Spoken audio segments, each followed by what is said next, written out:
Welcome back to my YouTube channel. आज हमारे घर में हो रही है दुर्दुरिया की पूजा।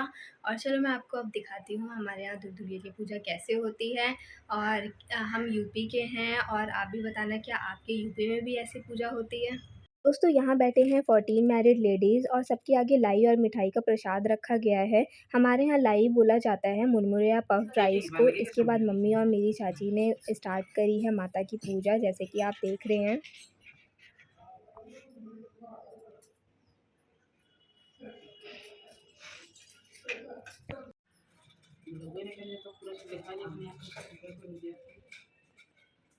इसके बाद मुझे बोला गया था उपले जलाकर लाने को, जो हर पूजा पाठ में रखा जाता है। और अब सब एक दूसरे के आंचल में लाई डाल रहे हैं और फिर इसके बाद दोस्तों अवसान माता की कहानी सुनाई जाएगी।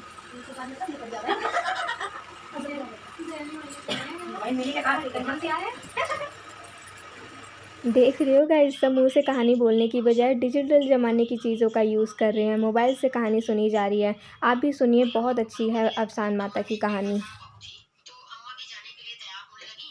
तो उनकी पड़ोसन ने कहा जिनके यहाँ पूजा थी, कहने लगी पूजा तो गंगा नदी के किनारे होगी और वहीं पर चलेंगे, वहीं पर पूजा करेंगे। तो अम्मा ने कहा ठीक है और तैयार होने लगी। तो अम्मा की बहू ने कहा कि माँ जी, सुबह सुबह आप लोग जा रही हैं, पूजा करेंगी, लौट करके आएंगी तब तक बहुत देर हो जाएगी और मैं आपके लिए रोटी और सब्जी बना करके दे रही हूँ। आप जब पूजा खत्म हो जाए तो वहाँ खा लीजिएगा। तो अम्मा ने कहा ठीक है और अम्मा ने खाना ले लिया और चल दी। जब सभी सुहागनें वहां पहुंची गंगा नदी के किनारे, सबने स्नान किया और स्नान करके सबने अपना मुंह ढक लिया और ढक करके वो औषध माता को ध्यान कर रही थी, उनको निमंत्रण दे रही थी, पूजा का आह्वान कर रही थी। मगर अम्मा ये समझ नहीं पाई और उन्होंने जिसके घर में पूजा थी उनसे पूछा ये तुम लोग मुंह बंद करके क्या कर रही हो। तो उन्होंने कहा हम लोग सब खाना खा रहे हैं। तो अम्मा ने कहा कि अरे ये कैसी पूजा है, मैं इन बस शॉर्ट खाया इस अपना पूजा का खाना खा पर्पस लिया बता और खाना देती खाने हूँ। के जो बाद भी उसके अवसान माता की माता पूजा के नाम होती से है क्या। मन्नत जो मांगता है जैसे वो ही पूरी लोग हो बने जाने के बाद वैसे दुर्दिया उनके माता घर की में पूजा और करवाते जो हैं उनकी वीरवार बहू ने के दिन। रोटी और सब्जी और दी थी दोस्तों ये वो बिना उन्होंने खाए अपना पिए मुंह व्रत लिया रख कर और किया जाता उसी है। में मैक्सिमम रोटी आधे खाने से की 1 कोशिश घंटे कर की रही थी। पूजा कई होती है। जगह रोटी नहीं कहानी खाए पूरी थे हो या जाने सब्जी के नहीं बाद खाए थे लास्ट में और जैसे ही अवसान उन्होंने माता का रोटी गीत काटने की गाया कोशिश जाता की है। एक दोस्तों रोटी के कमेंट हाथ से करके एक बताना नहीं किस गिरे किस को और गीत वो समझ आया। परेशान हो गई।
कंप्लीट हो जाने के बाद सबने अपना-अपना प्रसाद खाया, चाहे नाश्ता किया और दोपहर का हमने सबको लंच करवाया और सारे बहुत खुश होकर गए। दोस्तों कमेंट करके ज़रूर बताना मेरा आज का ब्लॉग कैसा लगा।